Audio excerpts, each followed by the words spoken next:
बिस्मिल्लाहिर्रहमानिर्रहीम। अस्सलाम वालेकुम नाज़रीन, आप देख रहे हैं 92.8 विद सादिया अफसाद।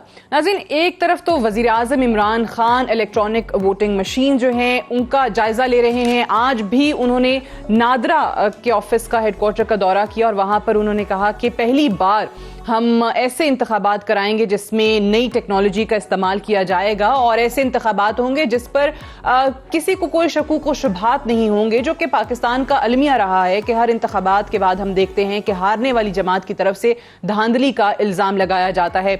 उस पर भी प्रोग्राम में आगे जाके बात करेंगे, क्योंकि दूसरी तरफ से जो आपने भी शॉर्ट भी सुना मौलाना साहब का, अगर PDM की बात करें तो वो तो यकसर इस चीज़ को मुस्तरद कर रहे हैं। वो कह रहे हैं कि ये मशीनें जो है वो PTI सिर्फ और सिर्फ आइंदा के इंतखाबात में धांधली के लिए अपने हक में इस्तेमाल करेगी। साथ ही साथ बिलावल साहब की तरफ से भी इन हाउस तब्दीली के लिए ऑफर की गई है PMLN को।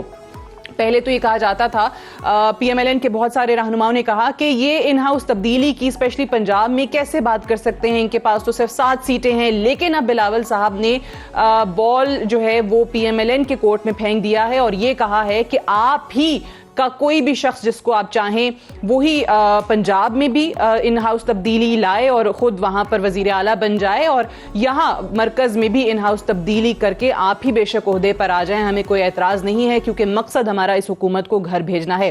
प्रोग्राम का आगाज जरा करते हैं। पहले कल जो हमने देखा कि मिनिस्ट्री ऑफ इंफॉर्मेशन की तरफ से उनके डिजिटल मीडिया विंग की एक रिपोर्ट, ये 135 सफ़हात की ये रिपोर्ट है, ये हमारे सामने आई। वज़ीर इत्तलात ने और मोईद यूसुफ साहब की तरफ से प्रेस कॉन्फ्रेंस भी हुई। अब इसमें बताया गया है कि एंटी स्टेट ट्रेंड्स जो हैं सोशल मीडिया पर, ट्विटर पर, वो चलते रहे और उनका जायजा लिया गया है 2019 से 2021 तक, ये इन 2 सालों का। अब इसमें PTM का जिक्र है और सियासी जमातों का जिक्र है और ये कहा गया कि इन ट्रेंड्स का यानी हैशटैग्स के साथ जो भी आगे इबारत लिखी जाती है ट्विटर पर, जो भी ट्रेंड उस वक्त कर रहा होता है, उसके हवाले से उन्होंने कहा कि इसका इंडिया के साथ और फेक न्यूज के साथ एक नेक्सस है।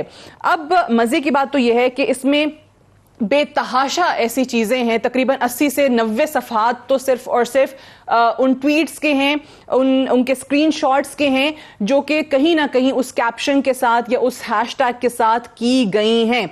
लेकिन अगर कहीं पर वैसे ही कोई ट्वीट कर दी गई है लेकिन उसका हैशटैग वही है, तो उसको भी एंटी स्टेट के जुमरे में डाल दिया गया है, जो कि बड़ी ही मज़हका खेज बात है। और इसमें अगर हम दिखाएं कि कुछ एंकर्स के नाम भी हैं, कुछ पॉलिटिकल पार्टीज के नाम भी हैं, कुछ पॉलिटिशियंस के नाम भी, तो आखिर ये रिपोर्ट क्यों तैयार की गई, इससे मकसद क्या हासिल किया जा रहा है और किन चीजों को सामने रखा गया कि जिसके बाद ये सारी चीजें एंटी स्टेट कहलाई जा रही हैं। आज इस पर बड़ी पुरजोर प्रेस कॉन्फ्रेंस भी की है PMLN के तमाम सीनियर रहनुमाओं ने। जरा पहले दिखा दीजिए कि साबिक वजीर आजम शाहिद खाकान अब्बासी भी थे और वहां पर राना सनाउल्लाह भी थे, खुर्रम दस्तगीर साहब भी थे। इन्होंने इस रिपोर्ट के हवाले से क्या कहा है? नाम निहाद जमहूरी हुकूमत जो बिलाशुबा एक चोरी शुदा इलेक्शन के नतीजे में आई है, अगर आज वो ये महसूस करे और हुकूमती वसाइल इस्तेमाल कर कर ये इल्जाम लगाए कि इस मुल्क के सियासतदान रियासत दुश्मन है, इस मुल्क के सहाफी रियासत दुश्मन है, फिर बाकी क्या रह जाता? कि किसी मार्शल्लाह हुकूमत में भी सहाफत पर इतनी पाबंदियां नहीं आई जितनी इस हुकूमत के दौर में मिली है। इस रिपोर्ट का बड़ा हिस्सा, तकरीबन 100 से ज्यादा सफ़हात जो है, वो उन लोगों के नाम है जिन्होंने ये ट्वीट्स की हैं। अगर इस रिपोर्ट में किसी अकाउंट का नाम लिखा गया है, इसका यह मतलब नहीं है कि उस ट्वीट का मतन रियासत मुखालिफ। इन 135 में से 85 सफ़े तो स्क्रीनशॉट्स हैं। तकरीबन जो है 64% जो रिपोर्ट जो है वो स्क्रीनशॉट ठाप के, उसमें कोई तज्जिया नहीं है कहीं भी दूर दूर तक। और दिलचस्प बात यह है कि सिर्फ 666 ट्वीट्स का तज्जिया किया गया, उसमें से 142 ट्वीट सिर्फ 3 अकाउंट से। इसी पे पहले बात करेंगे, मेहमानों का आपसे तारुफ करवा दूं। मेरे साथ इस्लामाबाद स्टूडियोज में मौजूद हैं उस्मान डार साहब, सीनियर रहनुमा PTI के, special assistant to the prime minister on youth affairs. बहुत शुक्रिया आपकी तशरीफ आवरी का। शाइस्ता परवेज मलिक साहब हमारे साथ मौजूद हैं, सीनियर रहनुमा PMLN की, MNA हैं, आपका भी बेहद शुक्रिया। उस्मान डार साहब, अगर मैं आप ही से आगाज करूं, आई डोंट नो आपने ये रिपोर्ट आपकी नज़र से गुजरी है या नहीं गुजरी, लेकिन ठीक है, हमने देखा है कि हमारे मुल्क में ऐसे अनासिर रहे हैं जो कि भारत की माँ पर, अफगानिस्तान की माँ पर काम करते रहे हैं, स्पेशली जब से सोशल मीडिया का दौर आया है। लेकिन इस रिपोर्ट का मकसद जरा समझा दें, क्योंकि इसमें तो ऐसे लोगों के भी नाम हैं, अगर किसी ने सिर्फ और सिर्फ ट्रेंड को कहीं पे कॉपी पेस्ट भी कर दी है और ट्वीट वो बेशक अपने घर के बारे में कर रहे हैं, कोरोना के बारे में कर रहे हैं, तो उनका नाम भी जो है वो रियासत के मुखालिफ अनासर में आ गया। देखिए सादिया, पहले तो मैं समझता हूँ कि फवाद जोई साहब ने और उनकी टीम ने, इंफॉर्मेशन मिनिस्ट्री ने बड़ा ज़बरदस्त काम किया। देखिए, रिपोर्ट का ज़्यादातर हिस्सा या जिस चीज़ पे जोर दिया गया है, एक तो अवेयरनेस दी गई है कि किस तरह से भारत एंटी स्टेट या anti Pakistan social media hashtags और ट्रेंड चला रहा है, जो आज से पहले कभी इतनी डिटेल्ड और इस तरह की रिपोर्ट शाया नहीं की गई। अफगानिस्तान का भी जिक्र है, उस्मान काकड़ के हवाले से किस तरह से 2000 ट्वीट्स भी किए गए, कौन कौन सपोर्ट कर रहा है, और जुल्फी बुखारी को लेके आपको याद होगा इसराइल का विजिट किया जो किया नहीं, और सारी चीजें देखिए ये हमारी जिम्मेदारी है, ये हुकूमत की जिम्मेदारी है।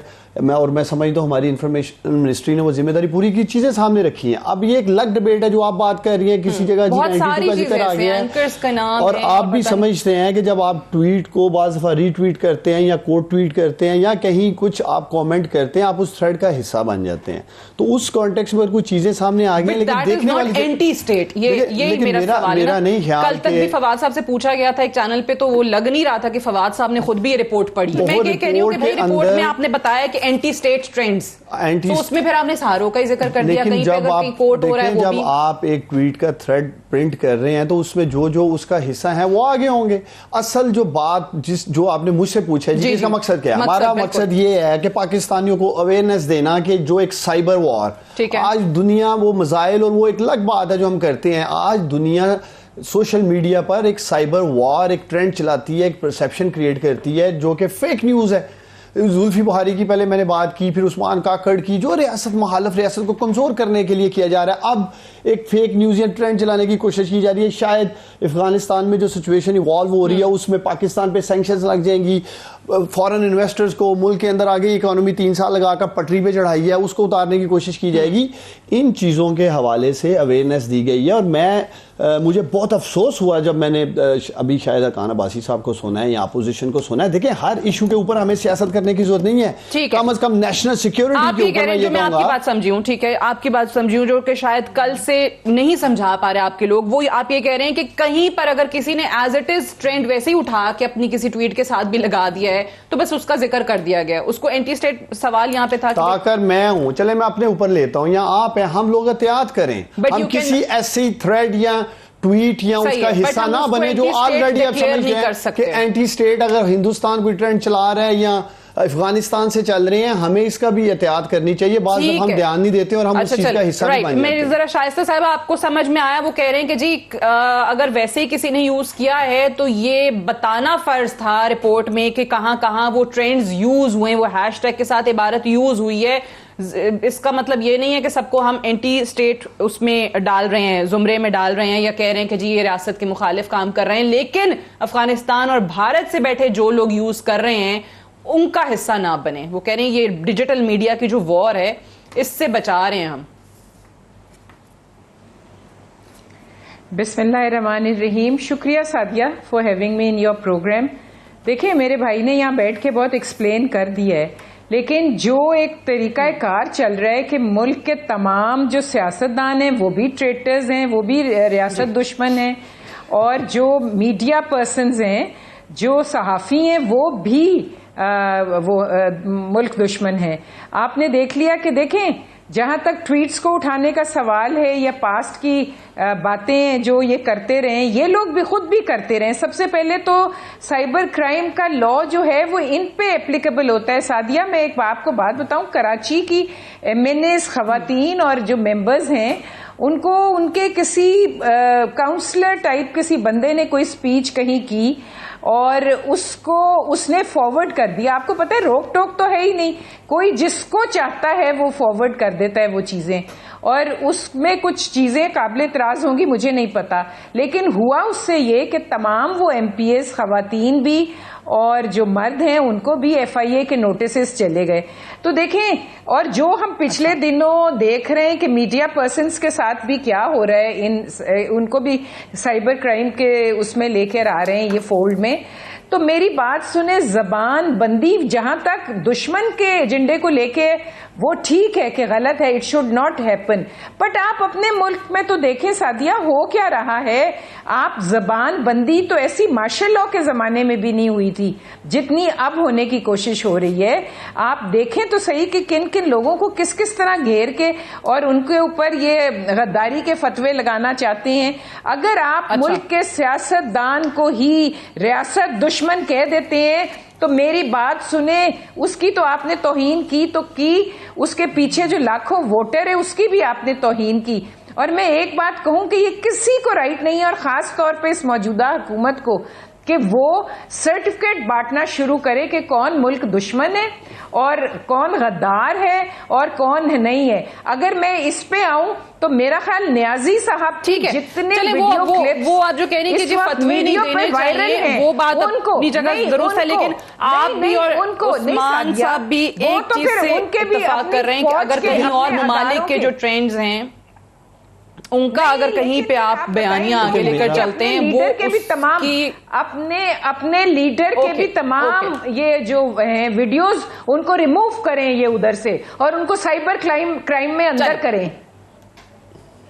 ठीक है, ठीक है, आप इसको रिस्पॉन्ड करना चाह रहे हैं? मैं आगे करना चाहूंगा कि PMLN के लोगों का प्रॉब्लम ये है कि जब पनामा का भी फैसला आता है और पढ़े बगैर ये लोग प्रॉब्लम हमारे इस तरह अगर ये डिटेल रिपोर्ट को देखें, पहले ये बताएं कि इस रिपोर्ट के अंदर किसको हमने रियासत मुखालिफ या एंटी स्टेट डिक्लेयर कर दिया इनमें से, या किसी को कह दिया जी ये पकड़ लिया और ये हो गया। साफ लिखा है कि सबसे बड़ा किरदार भारत का, अफगानिस्तान का, इन कुव्वतों का है पाकिस्तान को कमज़ोर करने के लिए। और इनको डिजिटल मीडिया की अगर नहीं समझ है और हमारे डिजिटल विंग से रब्ता कर लें या किसी से चेक कर लें। मैं इसीलिए कह रहा हूं कि हर इशू को बगैर समझे सोचे सियासत करने की जरूरत नहीं है। मैंने कहा कि कहीं अगर 92 न्यूज़ का अगर आया है, मैं थोड़ी सी मुझे एक जुमला फिर ब्रेक के लिए भी जाना है कि अगर ये आप बना रहे थे ना रिपोर्ट, इसमें तरीका ये था कि अगर वाकई आपने बताना था कि जो लोग दुश्मन का नजरिया या बयानियां सोशल मीडिया पर चला रहे हैं, आपने उनको लोगों को दिखाना था, रिपोर्ट बनानी थी, तो फिर उनके जो खिलाफ जिन्होंने ट्वीट्स किए हैं सिर्फ उनके नाम आ जाते। अगर आपने बताना ही था, अगर इतना ही जरूरी था, और अगर नहीं तो फिर सिर्फ और सिर्फ जिसने वो ट्रेंड का इस्तेमाल किया लेकिन उसकी ट्वीट किसी और चीज के बारे में उनके नाम ना आते। आई थिंक वो सारी कंफ्यूजन जो है वो उससे भी पैदा हो गई कि अगर किसी ने बूस्ट देने के लिए भी ये काम करते हैं और ट्रेंड्स लगा लेते हैं ना कि आपका ट्वीट जो है वो एक हैशटैग जो ट्रेंड कर रहा है तो आप भी उस ट्रेंड के साथ अपने घर की कोई ट्वीट कर दें। So a lot of people do that. Anyways, I have to go for a break से वापस आएंगे तो हम डिस्कशन को यहीं से आगे बढ़ाएंगे। Stay tuned.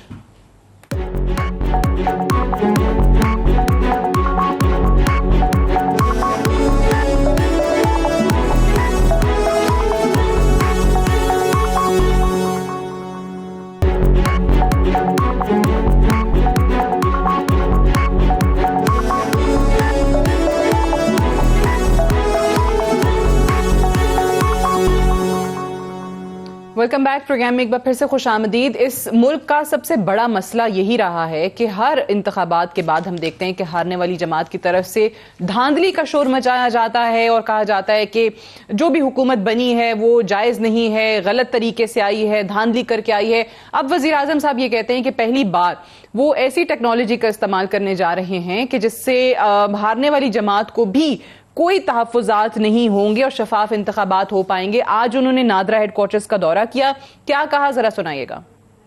इलेक्शन के अंदर फ्रॉड होता है, इसका सारे का हल टेक्नोलॉजी है। डेटा और टेक्नोलॉजी इन दोनों का इस्तेमाल करके हम इंशाअल्लाह पहली दफा पाकिस्तान में इलेक्शन भी ऐसा करवाएंगे जो सब रिजल्ट कबूल कर लेंगे। और उसकी वजह ये होगी कि टेक्नोलॉजी को डेटा के साथ सिंक कर देंगे और ये जो सारा ठप्पे लगाना और ये बैलेट भरना और ये जो जाली एक घर के अंदर कोई 100 वोट्स रजिस्टर करवाना, ये सब खत्म हो जाएगा। जैसी टेक्नोलॉजी इलेक्ट्रॉनिक वोटिंग मशीन्स आ जाएंगी, उसके साथ नादरा का डेटा टैली करके तो हम बिल्कुल एक 21वीं सदी का इलेक्शन करवाएंगे और इंशाल्लाह वो इलेक्शन जो सब कबूल करेंगे।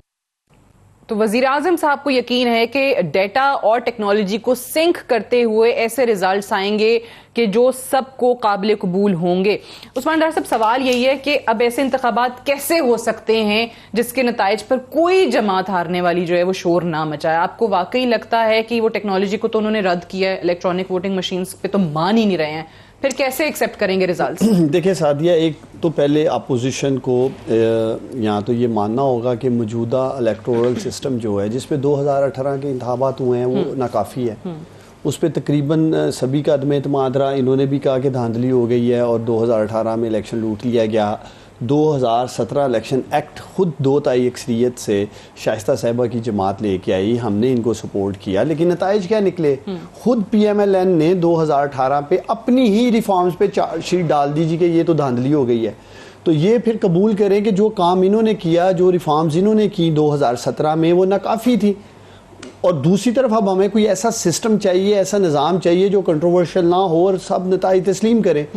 चूँकि मैं खुद कॉन्स्टिट्यूंसी की पॉलिटिक्स करता हूँ, ज़्यादा हशात जो देखे हमने माजी में भी हैं जिस पे बात की जाती है, जब आप बैलेट पेपर्स जो कि 100 का एक पैकेट है वो आप प्रिजाइडिंग ऑफिसर्स को दे देते हैं, स्टैम्प जो बैलेट स्टैम्प्स हैं वो उनके पास हैं, किसी को कहीं भी मौका मिलता है वो ठप्पे लगाता है और वो बैलेट बॉक्स में डाल देता है।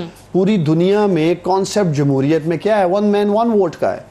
जब आप EVM पे अपना थंब इम्प्रेशन उस्मान डार पोलिंग बूथ पे वोट डालने जाएगा, मेरे थंब इम्प्रेशन से एक वोटर जो बैलेट है वो बाहर आएगा, उसी को मैं स्टैम्प करके तो बैलेट में डाल दूंगा और प्लस वो रिजल्ट भी उसी वक्त आ जाएगा। और इसमें दोनों चीजें हैं, एक आपकी शनाख्त है और दूसरा आपके पास पर्ची स्लिप मौजूद है। लेकिन एक बात इसके ऊपर ये नहीं कि जी हम कुछ अंदर डाटा ऐसा कर देंगे। उनको ये लगता है कि पता नहीं मशीनों में ऐसा क्या है कि आप लोग जीत जाएंगे, लेकिन इसका एक के वजीर आजम ने वो जायजा लिया, मशीन उनको लेकर जाई गई, वजीर आजम हाउस दिखाया गया। सो ये बेहतर नहीं होता कि आप लोग ओपनली मतलब मीडिया पर आ जाते, बता देते सबको, अपोजिशन के लोग भी होते, एक ऐसा फोरम होता कि जहां पे सब देख लेते, मशीन पे जो कागजात है वो दूर हो जाते। आप मुझे बताएं, पार्लियामेंट से बेहतर कोई फोरम है? स्पीकर साहब को दावत दी, इन सबको बुलाते हैं, लोगों ने कहा कि अच्छा वहां पे आ जाए, मशीन का जायजा ले रहे हैं, सब डाल रहे हैं कि भागे हुए। देखिए पहले कोई इलेक्शन हमने कराने हैं, 2023 का इलेक्शन तो केयर टेकर सेटअप कराएगा, तो PTI तो नहीं कराने जा रही है। और जो लोग भी उस वक्त उसकी जिम्मेदारी लेंगे और खास तौर पे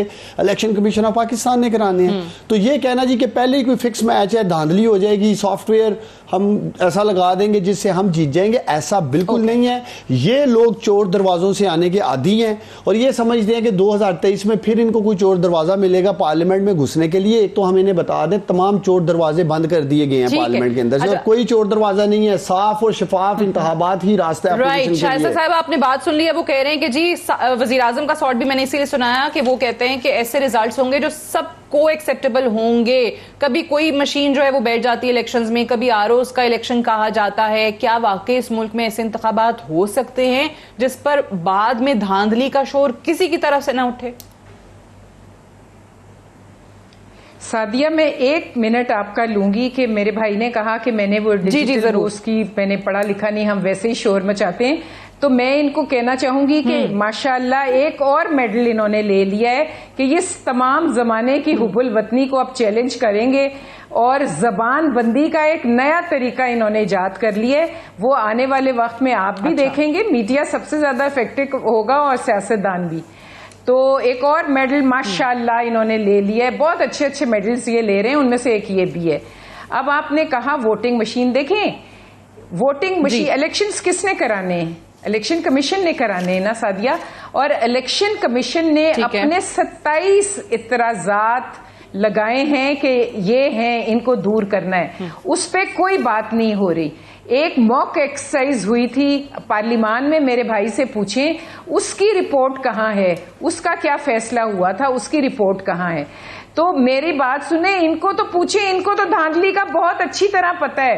ये जब धांधली करते हैं तो धुंध भी आ जाती है, मशीन भी गायब। इसकी ईवीएम की या मशीन के साथ रिकमेंडेशंस आई हैं? जी मशीन के साथ, ओके। नो ईवीएम की मशीन के साथ इलेक्शन कमीशन ने एक मॉक एक्सरसाइज की हुई है, उसके बाद उन्होंने इतराजात इनको दिए हैं, उस पर कुछ नहीं हो रहा क्योंकि सुई अड़ गई है ईवीएम पे, उसके लिए कुछ नहीं। और मेरे भाई से पूछिए कि ये धांधली का हम पे इल्जाम लगा रहे हैं। 1.5 महीने में दूसरी एक ही हल्के में इलेक्शन हुआ, वहां पे इतनी धुंध छाई कि आरओज अपना रास्ता भूल गए। ये वही मुल्क है ना, उनका मुझे बताएं कि उनको कोई सजा दिलवाई गई कि उन्होंने इलेक्शन कमीशन के 1 मिनट मुझे दीजिए कि उन्होंने उनके फोन नहीं उठाए, रिजल्ट्स नहीं डिक्लेयर हुए। और उसके बाद ये वो मुल्क है जहां 3-3 दिन बत्ती इलेक्ट्रिसिटी फेलियर होता है और फॉल्ट भी पता नहीं चलती। उस मुल्क में हम ईवीएम्स ला रहे हैं, आरटीएस बैठ जाता है जिसका आज तक नहीं पता चला कि वो कैसे बैठा, क्यों बैठा, क्या हुआ, उसका पता नहीं चला। बस हम ईवीएम्स लाएंगे, पहले इस एतराजात को दूर करें, बैठें, उसको डिस्कस करें। अरबों खरबों रुपया कौम का जाया करके इन मशीनों पे, अगर एक इलेक्शन जो होने से पहले कंट्रोवर्शियल हो गई हैं, अभी तो इलेक्शन होते थे तो कंट्रोवर्शियल होते थे ना, अभी तो जो इलेक्शन हुए नहीं है वो कंट्रोवर्शियल हो गए। अच्छा, लेकिन तो ऐसे मैं आपकी बात चले मान लेती हूँ, लेकिन ये भी तो देखिए कि कहीं ना कहीं आपके अपने रैंक्स में, मैं पीडीएम के फोरम की बात कर रही हूँ, वहां से इस चीज पर सियासत भी होती है। जैसे आगाज में प्रोग्राम के मौलाना साहब का मैंने शॉर्ट सुनाया, मौलाना साहब को ईवीएम का शायद मायने भी नहीं पता हो, उन्होंने कहा कि जी ये इन्होंने कोई मशीन निकाली है, ये मशीन पे वो इंतखाबात कराएंगे, ये जीत जाएंगे। तो कहीं ना कहीं सिर्फ और सिर्फ सियासी मकासद के लिए भी इस चीज को, बजाय इसके कि वो मशीन पर एतराजात हैं तो बैठ के पार्लियामान के फोरम पर बात होनी चाहिए, इलेक्शन कमीशन की रिकमेंडेशंस को सुनना चाहिए जैसे आपने कहा। मैं जरा डार साहब मैंने कहा सादिया कि कौन सी पार्टी नहीं चाहेगी, नहीं मुझे बताएं कौन सी पार्टी नहीं चाहेगी कि ट्रांसपेरेंट हो इलेक्शंस, कौन नहीं चाहेगा?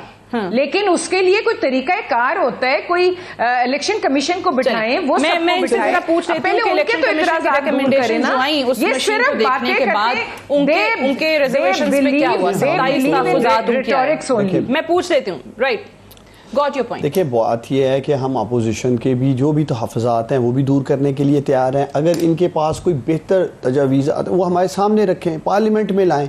अभी सिर्फ टॉक शोज की हद तक ना। अच्छा, आपने आप भी दुरुस्त फरमाया, इनकी तरफ से कोई तजावीज़ नहीं आई है, कुछ भी नहीं। इनसे पूछे ना, ये जो कर सकते थे 2017 में किया, अपनी ही रिफॉर्म्स के ऊपर इन्होंने चार्जशीट दाग दी कि जी धांधली हो गई है।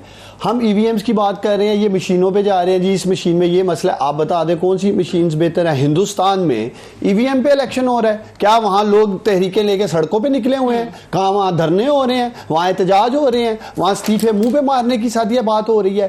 ये लोग इस मुल्क में साफ और शिफाफ इलेक्शन कराना ही नहीं चाहते। साफ और शिफाफ इंतखाबात के ये आदी नहीं है। 90 की दहाई से लेकर अभी तक ये लोग चोर दरवाजों से अंदर आए हैं। इनको यही खतरा है कि 2023 का इलेक्शन साफ और शिफाफ होगा, सफाया हो जाएगा। इनसे ये पूछें, धुंध की ये बात कर रही थी, सियालकोट में जो अभी इनको इबरतनाक शिकस्त हुई है, वहां कौन सी धुंध थी? वहां कौन बारिश थी? अब कह रहे हैं बारिश की वजह से कुछ हो गया है। वो तो शिकस्त तस्लीम कर रहे हैं। वो कह रहे हैं कि बारिश इतनी तेज थी तो इतने ज्यादा लोगों ने वोट कैसे डाल दिया है। तो आप ये वोटर से पूछे ना, वो जिस जुनून जोश जज्बे से बाहर आए हैं, इनके लोग बाहर नहीं निकले हैं 5000, तो ये हमसे गिला कर रहे हैं। जब ये चाचे भतीजी की जंग गली गली मोहल्ले मोहल्ले डिस्कस होगी, जैसे सदर और नायब सदर की लड़ाई होगी, मियां साहब का रियासत माहौल बयान 100% इनकी डिविजन हो चुकी है। एक धड़ा शहबाज शरीफ के साथ है, एक धड़ा मरियम नवाज के साथ है। साहिबा से पूछे ये मरियम नवाज के बयानिए के साथ है या शहबाज शरीफ के बयानिए के साथ है? मुझे तो जाती तौर पर मियां शहबाज शरीफ के साथ हमदर्दी है, तरस आता है, काबिल रहम है हालत मियां शहबाज शरीफ की। आज तो वो नून लीग में 12th मैन भी नहीं रहे हैं, मैं अब जवाब वो हिस्सा ही नहीं है। ठीक है शाइस्ता साहिबा, पूरा टाइम आपको दूंगी, आप बेफिक्र रहें। ये यहाँ स्टूडियो में तो कभी मैंने टाइम के उसमें कोई ज्यादती नहीं की होगी, आप इस चीज की गवाह हैं, फरमाइएगा। नहीं, क्योंकि मैं आपको ये कहना चाहती हूँ कि मेरा भाई इतना बोलता है, जो इसका हाल, जो ये भड़के मारता रहा सियालकोट की इलेक्शन में और फिर इसका हशर हुआ, उसके बाद ये गायब हो गया कुछ दिनों के लिए। अब एक इलेक्शन जीता है तो उसके बाद आके फिर बोल के वही भड़के शुरू हो गई हैं। देखें, मेरी बात सुने, मैं आपको बार बार कह रही हूँ कि इलेक्शन कमीशन के इतराजात दूर कर दें, हमें ये बता दें कि जी इत्मीनान बहाल करें ना। ये तो वो लोग हैं जो सिर्फ सोशल मीडिया और टीवी पे आके बोलते हैं। इनकी डिलीवरेंस, इनकी गवर्नेंस, इनके हालात जो है वो आप देख लें। मेरी बात सुने, हम अगर ये सियालकोट के लोगों को सजा दे देना जो उसमें मुलव्विस थे, तो आप यकीन माने कि आपको ईवीएम्स की जरूरत ही नहीं पड़ेगी। एक दफा सजा तो दें, एक दफा ये तो बताएं कि आरटीएस क्यों बंद हुआ, आपको जितवाने के लिए बंद हुआ। अच्छा, क्या हुआ? देखें, ये जो मर्जी कर ले, जब इत्मीनान ही नहीं है बिटवीन अस, तो उसको क्लियर करने के लिए इनको मेहनत करनी पड़ेगी। इनको असेंबली में लाके डिस्कस करना पड़ेगा। हर बात पे इन चीजों से नहीं लहराना। आप लोग सियासतदान जो हैं, आप लोगों से ही आवाम ये तवक्को रखते हैं कि कोई ऐसा हल निकाल देंगे, और ये ऐसा मामला है जो पाकिस्तान के 74 सालों में नहीं हल हो सका। अभी 14 अगस्त कल है, अभी 74 बरस का हो जाएगा या मुल्क, वहां इंतखाबात वहीं के वहीं हैं। आप लोग जीते, खुद इन्होंने भी कहा और जरदारी साहब पीपल्स पार्टी ने भी कहा आरओ का इलेक्शन, ये जीते, आरटीएस सिस्टम बंद। तो मैं यही कह रही हूँ कि कभी कुछ हो जाता है, कभी कुछ हो जाता है, तो इस चीज को वंस एंड फॉर ऑल कहीं ना कहीं तो खत्म करना है। सादिया जी फरमाइए। इस वक्त लोगों की कंसर्न ये नहीं है कि इलेक्शन किस तरह होता है। इस वक्त लोग खाने को मांग रहे हैं, बिजली के बिलों को अपने रो रहे हैं, दवाइयों को रो रहे हैं। इनको कहें ये जो अरबों खरबों खर्च कर रहे हैं ना ईवीएम्स पे, ये लोगों को कुछ दे दें, उनका कुछ भला कर दें, उनको कुछ फायदा दे दें। लोग तबाह हो गए, वो आवाम पे लगा दें, इलेक्शन का नहीं, इस वक्त तमाम इंतजार करें, महंगाई खत्म करें। We are not ready for EVMs. EVMs के इंतजार में नहीं है लोग इस वक्त। लोग महंगाई को खत्म करने के इंतजार में। वजीराबाद, अच्छा सुन लेना, अब हम फैक्ट्स एंड फिगर्स पे बात करें, लॉजिकल बात करें। वजीराबाद में हम इलेक्शन हारे जरूर, हमारे 21,000 वोट बैंक ऊपर जाता है। डस्का में हम इलेक्शन हारे जरूर, 34,000 वोट पहले से ज्यादा लेते हैं, 94,000 के करीब। हुशाब में हम इलेक्शन हारे जरूर है, 7,000 पहले से ज्यादा वोट लेते हैं। सियालकोट में हम जीते हैं, 20,000 से ज्यादा वोट लिए हैं। किसी बाय इलेक्शंस में भी पीएमएलएन का वोट बैंक ऊपर नहीं गया, पीटीआई का वोट बैंक ऊपर गया। ये इनके पुराने रवायती हल्के हैं जो इनसे हमसे जीते हैं या हमसे ये हारे हैं। मेरी बात सुनिए, शाइस्ता साहब ने एक बड़ी इंपॉर्टेंट बात की, सही माँ बाप अपनी बात में बोलिएगा। अब मैं जो आर्गुमेंट देने लगा हूं उसको सुने जरा। आपकी तरफ भी मेरा आर्गुमेंट ये है, मेरा पाकिस्तानी आर्गुमेंट ये है, 2018 के इंतखाबात में तकरीबन पीटीआई 25 के करीब एमएनए की सीटें 2000 से कम वोटों से आ रही है, जिसमें एक मेरी सीट थी सियालकोट से, तकरीबन 1200 वोट से मैं हारा था। अगर आरटीएस बढ़ाकर हमें जिताना था तो उस्मान डार्बी आज पार्लियामेंट में बैठा होता। हमारे वो भी 25 लोग जो 2000 वोट से कम से हारे हैं, उनके लिए तो बड़ा आसान था जिन्होंने आरटीएस बैठाया था। ना हमें किसी कोएलिशन की जरूरत पड़ती, ना हमें इत्तेहादियों की जरूरत पड़ती, इमरान खान इंडिपेंडेंट हुकूमत बनाता। एक ऐसा बेमानी किस्म का आर्गुमेंट लेके आगे कि आरटीएस बैठ गया, पूछे हमारी 25 सीटें क्यों नहीं जीती 2000 से कम? राइट, ओके, वो 2/3 मेजोरिटी मिल जाती है। आप कह रहे हैं एक ब्रेक लेने के लिए कहा जा रहा है, ब्रेक से वापस आएंगे तो हम डिस्कशन को यहीं से आगे बढ़ाएंगे। Stay tuned.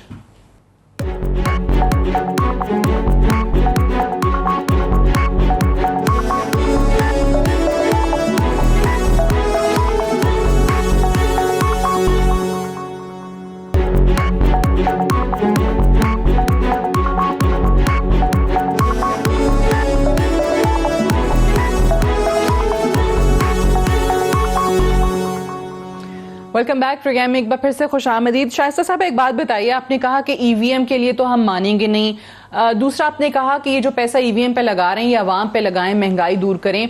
एक और चीज जो आप लोग चाहते हैं वो ये है कि ये हुकूमत नाअहल है, इसको चले जाना चाहिए। अब बिलावल साहब ने जो आप लोगों को एक तजवीज़ दी है उसमें तो वो खुद भी नहीं आना चाह रहे, यानी अपनी जमात से किसी को नहीं लाना चाह रहे, इन हाउस तब्दीली की बात करें। वो कह रहे हैं पंजाब से आगाज करें और फिर मरकज में भी, और आप अपने किसी बंदे को ले आए।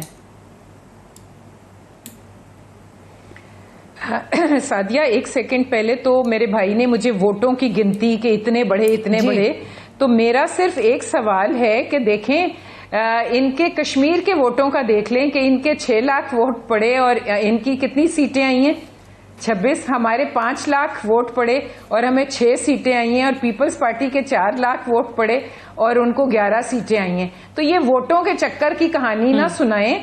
ये जिस बुरी तरह सियालकोट में, ये मैं आपको कह रही हूँ ना, भड़के मार के, और पूरी जो जिमनी इलेक्शन हुए हैं 11 हुए, उनमें से 9 हम जीते हैं, और अगर ये एक जीत भी गए तो उस पर कोई ऐसी बड़ी बात नहीं है। जो ताहिर खुर्शीद साहब ने जो करतब और कमालात दिखाए वो सबके सामने है।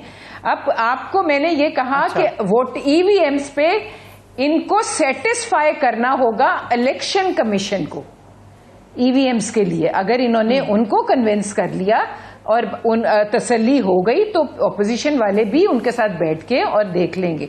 आपने तीसरा सवाल क्या किया था सादिया, 1 मिनट?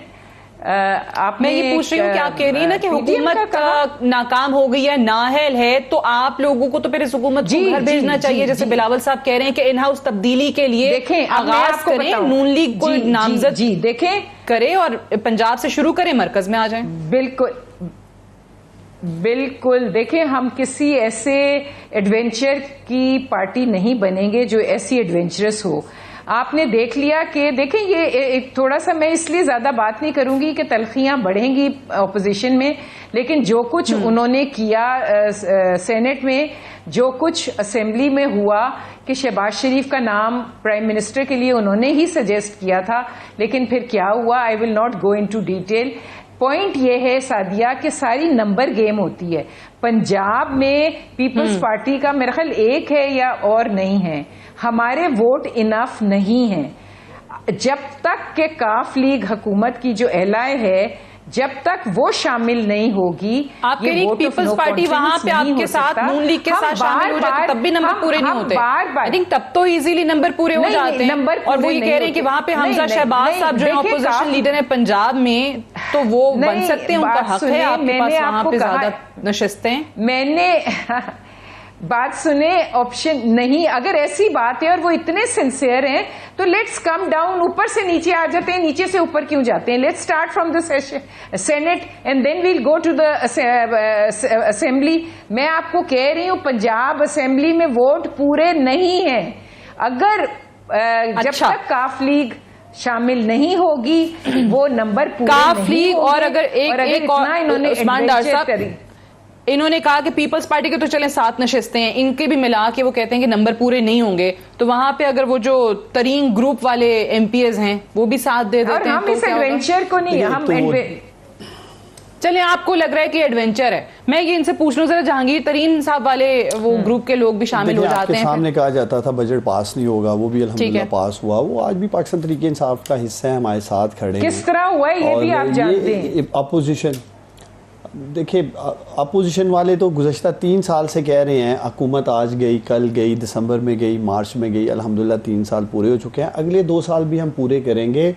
बल्कि मेरा इनको मुफ्त मशवरा है कि ये अपने घर को दुरुस्त करें। पहले इनकी लीडरशिप का ही नहीं पता। पाकिस्तान तहरीक इंसाफ सादिया वो आज वाहिद पार्टी है पाकिस्तान की जिसका 1 लीडर 1 पार्टी है।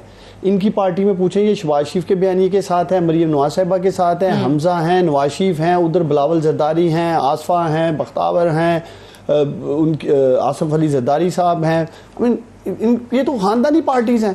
तो इसलिए इनको इन चैलेंजेस का सामना है पार्टीज के अंदर कि किसके पास कमांड है, किसका बयानिया लेके आगे बढ़ना है। खुद इनकी सीनियर लीडरशिप जुबैर साहब को ले लें, राना तनवीर को ले लें, सियालकोट से जो इनके मैनेजर उनके बयान आ चुके हैं कि हम कंफ्यूज हैं, हमें हमारी लीडरशिप ने कंफ्यूज कर रखा। और जो सियालकोट में इनको इबरत शिकस्त उसमें कुछ हिस्सा इनकी अपनी इस बयानिए का है, इनकी तर्ज सियासत का है। मरियम नवाज साहिबा तो हमारी फेवरेट प्लेयर हैं, वो तो ऐसी स्ट्राइकर हैं PMLN की जो अपने पोल में गोल कर देती हैं। चचा जान ऐसे गोलकीपर भी नहीं रोक पाते हैं, वो पूरी कोशिश करते हैं। मरियम साहिबा का बहुत हाथ है, यानी आप कह रहे हैं। तो वो क्योंकि उन्होंने सीखा ये है कि अपने गोल में पोल कैसे करना है। PTI का पोल उन्हें नजर ही नहीं आता, चचा जान उन्हें ऐसे गोली नजर आते हैं, वो उधर ही गोल कर देती हैं। तो इसलिए हमारे लिए वो जबरदस्त खेल रही हैं और हम चाहेंगे कि 2023 की जो इलेक्शन कैंपेन है वो मरियम नवाज साहिबा को दें। 2/3 अक्सरियत ना अगर वो हमें दिलाएं तो आप सादिया तब बात कीजिएगा। अच्छा, जी ये ओवर कॉन्फिडेंस तो नहीं है ना? नहीं, मैंने आपको कहा वो जबरदस्त प्लेयर हैं। साहब आपने सुने, वो कह रहे हैं कि पूरी कैंपेन जो है ना 2023 के इंतखाबात की वो मरियम साहिबा से कराइएगा ताकि इनको 2/3 अक्सरियत मिल सके। सादिया मैं क्या कह सकती हूँ, देखें इनको ये अपने घर को देख नहीं रहे कि वहां क्या तोड़ फोड़ हो रही है। ये इन्होंने कहा कि बजट पास कराया, मेरी बात सुने, बजट किस तरह पास कराया। जहांगीर तरीन साहब को वो जो कैप्टन रिजवान, डॉक्टर रिजवान थे, वो अरेस्ट करने जा रहे थे और उनके सारे बंदे जब उनके साथ आके लेफ्ट राइट खड़े हो गए कि हमारा ये स्ट्रेंथ है, तो आप देख लें कि वो NRO जो ये किसी को नहीं देते, वो NRO उनको मिल गया और वो सारे लोग हो गए। फिर इन्होंने कहा कि हमें पता है कि किसने हमारी नेशनल असेंबली में किसने 16 लोगों ने वोट नहीं डाले, हम उनको निकाल। क्या हुआ उन 16 का? जब उनसे अपने लिए वोट लेना था तो वो सब जमीर मलामत सब सो गया। आज आपको एक मेंबर ने आके ये कहा था कि जहांगीर तरीन के जो मेंबर्स हैं वो एक एसएचओ की मार है सादिया, और वाकई वो एक एसएचओ की मारी थे कि वो बाहर निकले तो उनका सॉफ्टवेयर बिल्कुल अपडेट हो गया हुआ था, और अब बाकी लोग जो हैं वो भी फिर अब तो वो सॉफ्टवेयर अपडेट की बात भी नहीं कर रहे, वो तो कह रहे हैं उनमें कुछ चिप लगा दी है। मेरी बात सुने, मेरी बात सुने, नहीं, इनको मेरी बात सुने साथिया, नो, इनको हमारी पार्टी की फिक्र क्यों खा रही है? ये अपनी पार्टी की तरफ देखे ना, हमारी पार्टी के लिए क्यों फिक्रमंद हो रहे हैं? हम तबाह हो रहे हैं, बर्बाद हो रहे हैं, होने दें, ये अपनी पार्टी संभाले। इनके क्या हुआ फिर साहब बताएंगे, आप क्या सेनेटर फैसल वावड़ा साहब के बयान की बात कर रहे हैं कि उन्होंने कहा था कि एसएचओ की मार है, क्या होगा? तो और आपने वैसे तरीन ग्रुप के लोगों को आपने खुद ही मेरे ख्याल से धकेलना शुरू कर दिया है। वो तरीन साहब के लिए लाहौर हाईकोर्ट ने एक फैसला दिया कि वो मशरूब चीनी की फरोख्त कर सकते हैं, आप लोग उस फैसले के खिलाफ सुप्रीम कोर्ट जा रहे हैं। इन्होंने पूछा है कि इन्हें हमारी पार्टी की क्यों फिक्र है। शाइस्ता साहबा, इसलिए फिक्र है कि आप बड़ा जबरदस्त खेल रहे हैं हमारे लिए ही। मैंने आपको कहा कि आप मेरा पैगाम दीजिएगा मरियम नवाज साहिबा को, आपने मरियम नवाज साहिबा को पैगाम देना है। उस्मान डार कह रहा था कि आप हमारी बेस्ट प्लेयर हैं, मरियम नवाज साहिबा हमारी फेवरेट प्लेयर हैं, और मरियम नवाज साहिबा ऐसे ही अपने पोल में गोल करते रहिएगा। जैसे सियालकोट वाली सीट हमने आपसे ली है, आजाद जम्मू कश्मीर जीता है, जीबी जीता है, अल्हम्दुलिल्लाह जीत पाकिस्तान तरीके इंसाफ का मुकद्दर बन चुकी है। आपके बहुत सारे देखें, आपके 3 MP सियालकोट से हमारे साथ राब्ते में है, वो पार्टी छोड़ के आने के लिए तैयार हैं। आप फिक्र करें, तो अब आप देखें आने वाले दिनों में कौन कौन पीटीआई में आता है आपकी तरफ से। चलो देख लेंगे, आप देख लीजिए। अनफॉर्चुनेटली मेरे पास टाइम खत्म हो गया, हैव टू वाइंड अप है। बहुत बहुत शुक्रिया शाइस्ता परवेज मलिक साहिब आपका और उस्मान डार साहब आपका प्रोग्राम में ज्वाइन करने के लिए। दैट्स ऑल फॉर टुनाइट, इजाजत दीजिए, खुदा हाफिज।